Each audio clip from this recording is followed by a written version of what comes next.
Firstly, how long have you been playing football for, and how did you get involved in this team? I've been playing football for about 20 years in all different forms of the game. I've been playing for East End Phoenix since 2012 and became chair two and a half years ago. At the moment, you play in the London Unity League, a league that was set up to unite the LGBT football players. Why do you think the existence of this league is so important? It was very difficult growing up as an LGBT football player. It's a very kind of masculine dominated at times in the men's sport, and it was difficult to kind of express myself, have a laugh with the lads when there's banter. It was quite difficult, so I think when I came to London I was aware that there was an LGBT league, and I just thought it's a really inclusive space to play football. There's lots of friendly people, we play against the same teams regularly, we build a kind of community, and that's really helpful to players who find playing football and their sexuality a difficult combination. Why do you think it is important to spread awareness of equality in sport?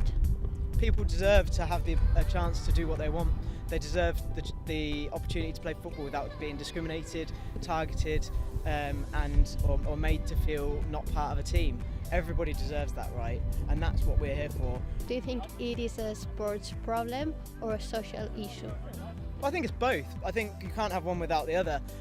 It's been a social issue for a long time. Obviously the world's changed dramatically in recent years. We've got marriage equality, we've got real sense of inclusion now that's growing. There's still a lot of intolerance, but it's definitely moving in the right direction, and I think sport will naturally follow that. And changing a little bit the subject, East End Phoenix have been invited to play the gay games in Paris this year.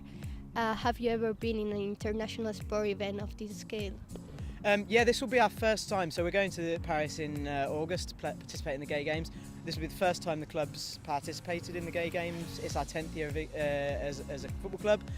We've participated internationally in Dublin, Stockholm, Hamburg, and last year we went to Tel Aviv to play.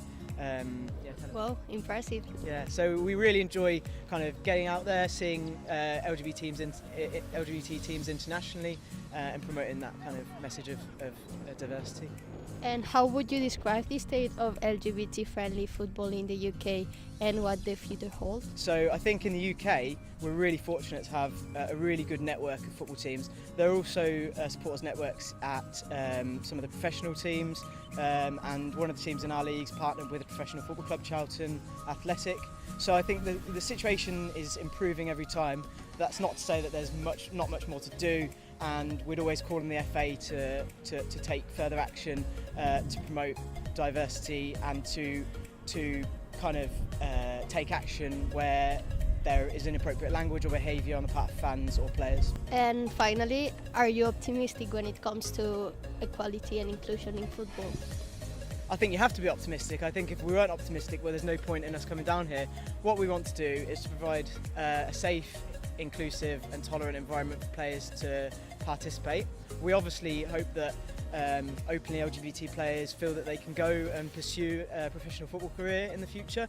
I think it's much better for us to kind of build from the bottom, increase diversity and tolerance.